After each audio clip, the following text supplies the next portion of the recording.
Good day sa inyo mga bossing ko. So ngayong araw meron tayong kakabitan dito na PCX 160. Ito yung meron sa atin ng bossing natin.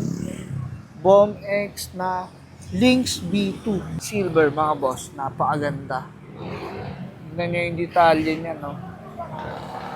Bali ang sukat na ito mga boss, 215 by 14 yung likuran at sa harapan naman ay 1.85 by 14. Napakaganda. Sobrang linis na tignan, no?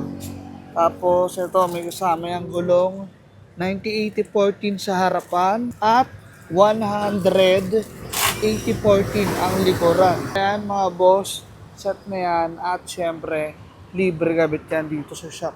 So ayan na mga boss, nakabit na natin. Ayan yung itsura ng harapan mga boss. Ganda, solid sa pogi mga boss. Galing sa 17, tapos nag-14 mga boss. Shoutout kay Bossing sa may-ari ng unit na yan. Boss, thank you ha. Ingat po. Kaya sa mga bossing natin dyan na gustong remoxing ng mga CNC mags, punta lang kayo dito sa shop natin mga boss para makapili kayo kung anong gusto nyong design at kulay. Located tayo dito mga boss sa Dasma Cavite.